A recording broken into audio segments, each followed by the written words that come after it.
Hello, this is a interesting test. Basically, this is a test of some live streaming that I'm planning to do. So, whilst I'm familiar with doing YouTube and Twitch, this is also apparently going to LinkedIn and whatever Twitter wants to call itself. So we'll see how that goes. But I'm kind of flying this one blind, and I'll just watch it back afterwards and see. Anyways, my name's Simon Prickett. You've probably seen me doing some streaming before. And the aim of this here really is to have some sort of, I hate to say series because that means committing to things and then they don't always get done. But I'm going to try and do some stuff that is just projects and stuff that interests me and things I've been up to, and just, come on here and chat about those and share those with people. So hopefully there will be some people out there at some point, and we'll see. So today is what, December the 12th. So we are getting towards Christmas here in England where I'm based. So I've got something that I want to do on this stream that sort of leads into Christmas. And it's kind of nice because it's a sort of work stream or series of projects that somebody else has come up with for us. So it's not something I have to think about and plan. I'm thinking of doing that basically blind, which is I don't know what the things are. We'll just do it and figure it out here on the stream, and however long it takes. A bit like some folks that are doing Advent of Code, but it's not going to be Advent of Code. That's not really my thing.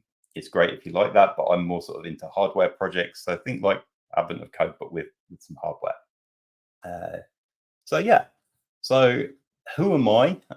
Well, I'm Simon. You can sort of see my website down there at simonprickett.dev. If you want to chat with me, probably the best way is talk to me on whatever Twitter wants to call itself. So Twitter, Simon_Prickett. If you like projects, then GitHub's a good place to go. There's lots of stuff on there that I am working on. And we'll come to that later in this stream. And then kind of new, I'm currently in between employments. So this stuff costs money. If you want to support me by buying us a coffee or two, then I will happily do that and drink the coffee and give you a shout out, of course. But there's no obligation to do that. Of course, this stuff is basically free and stuff that interests me. So if it interests you too, great. If not, let me know. Maybe I can do some other things. So what have I been up to most recently? If you follow me on the other socials, you'll probably see I've posted a lot of stuff about tracking the International Space Station. And I'm doing that with MicroPython because it's kind of something that I'm sort of interested in. And I'm also doing it with a little server component that helps the MicroPython out, doing some of the heavy lifting of working out where the space station is and some other stuff that makes the information useful to people. So the end result is this thing. So we have this Pimoroni Badger 2040W device. It's an e-ink display, so think like a Kindle. It's slow to update and it's permanent. So when the power's off, it stays like this, which is at the moment power's off, so I don't do anything. And I've been using it to display where the ISS is. So that big dot at the head of the trail, where it has been. So it's sort of orbital path, and how far away it is from a given point. There's also a light on this that can turn on when it's close by. So I've said relatively close by is like 1,000 miles, and the light will come on then. So you're not going to see it doing anything here. In fact, as you can see, it last updated at like 7:51 last night when I turned it off. Hasn't done anything since. But these are fun devices to work with because on the back here is the Raspberry Pi Pico W. So you've got everything you need to write code and run it pretty much directly on this screen. And there's buttons you can press that I'm not using in this example. So that's something that you'll have seen me messing around with on socials and talked about. And let's got to learn to press some new buttons here. So let's go ahead and see if we can share a screen and look at some of that. I'm not going to do a detailed thing on this. I just wanted to go through roughly what is happening. So let's see. I am using familiar software, but in a new way. So let's see how this goes. Let's share screen one, and woo, there it is. Okay, so what you're seeing on screen is just my GitHub. There's a GitHub URL for this project. If you go to my GitHub, you'll find it. It's like the most recent thing, and there's the URL for that. It's one of the things that I've been working on all week. I was working on last night. I'm trying to get a couple of these done in time for Christmas and out in the post to people.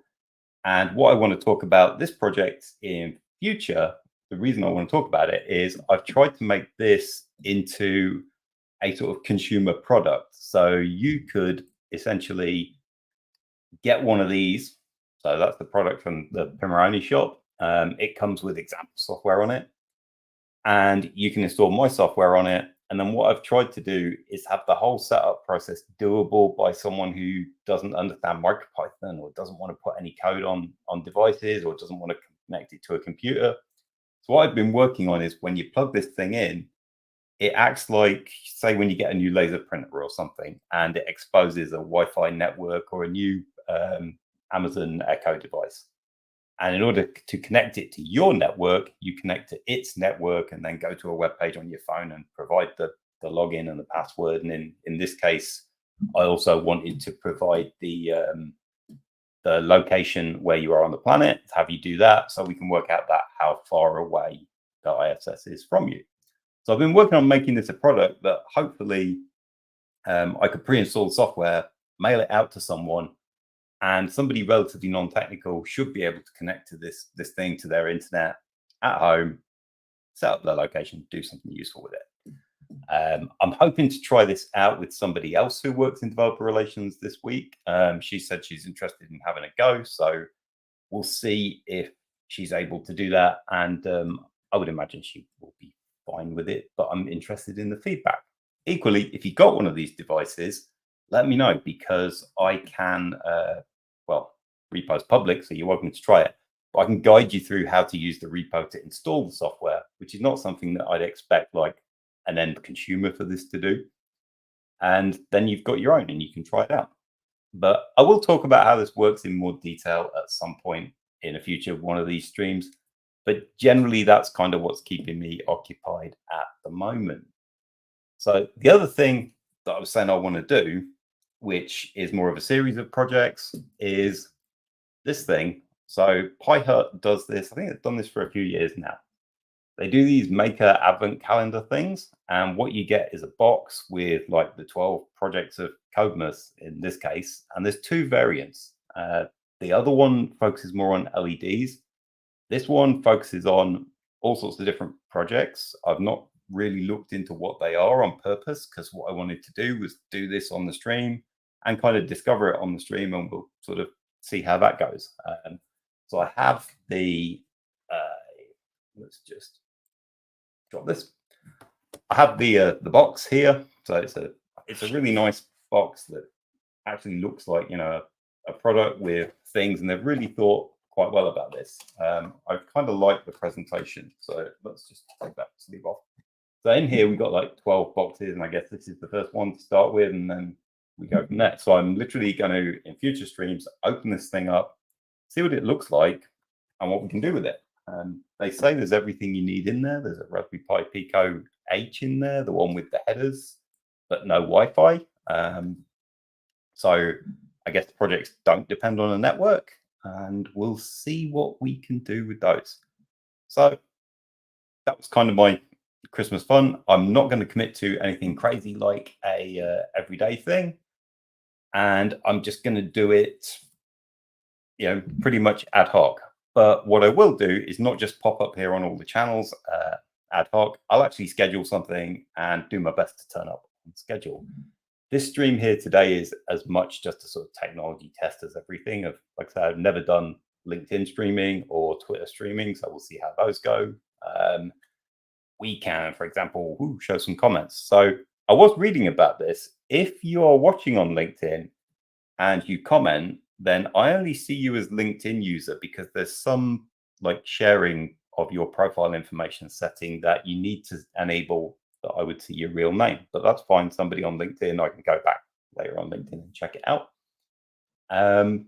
was commenting on this. So at least we know somebody's reaching it on LinkedIn. It must be working. So there's a thing. So yeah, what else have we got going on? This isn't going to be a particularly long stream, but let's bring that desktop back again. Other stuff that I've got going on is, you might have seen me talking about these Again, I'm mostly on Twitter, but also on my website. This is another product from Pomeroni. It's another display with buttons on the bottom, and it's a different sort of display. This one's much faster. It's LCD, so you can update it in more real time versus the e-ink. And you got 5 buttons across the bottom, and you can press those and code up some stuff that what it does, whatever you want to do. On the back, this one doesn't have the Pico soldered into it already, but it does have headers for one. So you can get your Pico, solder the headers onto that, or just buy one with the headers pre-soldered. It's a lot easier. Push it into there, and then you can use either the Wi-Fi one, which is what I'm using, or the non-Wi-Fi one, and code up whatever you're going to do in MicroPython on the display. So one of the things that I've done with these and previously written up is a carbon intensity display for electricity here in the UK. So if we go over here, you'll see this on my website. What the thing does here is there's an API here in the UK for working out the carbon intensity of your electricity supply at any given point. So you give it a postcode, so where you are in the country, and it tells you for your region what percentage of generation is different sources, basically. So what I did was went ahead and built something with this device. And what it does is it uses the fact that this thing's got a multicolor backlight. And if things are not particularly eco-friendly at the moment, the backlight will be red, and then it sort of goes orange, yellow through to green when things are particularly, okay. So you might want to use this to say, oh, the electricity generation is particularly clean at the minute. I'll charge my car or batch cook all of my dinners or whatever you're going to do. I'm hoping to extend this project with some sort of remote control plug so that it can actually control an appliance or something that needs charging, so that it only comes on when things are good. As you can see here in the East Midlands where we are, things are often not so great, but there is hope. Other regions like Scotland quite often look like this, so a lot greener. I've actually got this thing running here, so let's just do this and whoop, up here. As you can see right here in the East Midlands at the moment, things are not so great. So we're mostly running on gas right now for our electricity generation. And what you'll notice is the little bar counting down at the bottom. That's going to reset and reload the thing. And I have been chatting to somebody this week called Andy Stamford Clark. And Andy is really into this sort of stuff. And he also, I think, co-invented the MQTT protocol. So he's been using this on a similar screen, and he's given me some suggestions. Apparently my maths is a little bit off on this this little bar update down here, which doesn't entirely surprise me, as that's not my strongest suit. And he's got some ideas around using these plugs. So hopefully I can work with this in a way that gets us something that turns the plug on when it's green or yellow and things are generally okay, and turns it off again when it's orange or red and it's not the best time to be charging things or messing around with stuff. So yeah, hopefully that's a project that I can do some stuff with. And then also the other sort of thing you can expect me to start chatting about on here is, let's go back to the desktop again, is over here on my GitHub. One of the things that I'm a really big fan of is having a Kanban board for tracking things, so where you are with stuff in a project. And I like keeping things in GitHub. So if you look at my list of repositories, what you'll see here is there's my website here, is a GitHub repo. So if you want to look at that for some reason, you can do, or you can just go read the website. And inside here, we've got a project. And if we open this up, what you'll see in this project is basically all of my backlog. So here's all the tickets that I've done, articles that I've written for my website, and I try and make videos about these, or at least have a really nicely written up GitHub with like a GIF in it or whatever. And you'll see here I've got stuff that's in progress. So these are the things you can expect me to be working on. I'm working on something with the Pomeroni unicorn devices. So here's a little one. It's an LED matrix. Again, Raspberry Pi Pico in the back there. And this is kind of cool. It's got a speaker on the back and it's got some breakouts for adding sensors. So I'm working on something with this and a trackball as example code that will be given to Pomeroni. I am also working on writing something up that I built a couple of weeks ago. So there's been a thing out there called, I think it's called Metro Memory, and you basically are presented with a blank map of somewhere like London, and you have all of the lines. For in London's case, it's going to be the underground, the tube, and you have to basically fill out a form with like, tell me the name of the station on the tube, and it will plop it on the map for you. And it's basically a guess 'em all. So I wanted to learn about Cloudflare workers and pages, which is a solution for building websites. And I decided to do that by building a tram guessing game for Nottingham, where we are, because everybody focuses on the big cities. I thought I'll do some of the other ones. So I made that available, and I need to finish writing that up, and that's potentially something else for the stream in future. I also did one for Glasgow and Edinburgh. Those turned out to be really, really popular compared to, say, Nottingham. And then I did Austin in Texas. So they've got a small light rail system, and you can play around with all of those. So I might bring one of those up. Let's see if we can. I think it's something like. There we go. So here's the Glasgow one. It's a map of the Glasgow subway, which in Glasgow is just a ring. It's a single line. And you can have a go at guessing some of the stations. And I've just realized I don't necessarily know any of the stations for Glasgow. So this wasn't the best example to bring up on the stream, but let's have a go at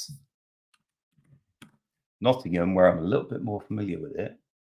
So here's Nottingham. It's a slightly different system. You can zoom into this map and you can see all of these stations, and none of them have got names at the minute. So if we put in the name of the station, let's go for Market Square. So there's a station called Old Market Square. What you see now is we've got one green dot on the map here. And when I hover over it, you get some information about the station. And if we go away and add some more, so there's one called, for example, I think it's Totem Lane. That's at the end of the line somewhere over here. You'll see it zoomed to that, and we've again got some information about Totem Lane, and then we can click the stations and move around the map. This was kind of fun to build and something I want to talk about. What was also fun was discovering these map layers. So this uses OpenStreetMap and Leaflet, and it uses a tile layer from Stadia Maps or Stamen designed through Stadia Maps.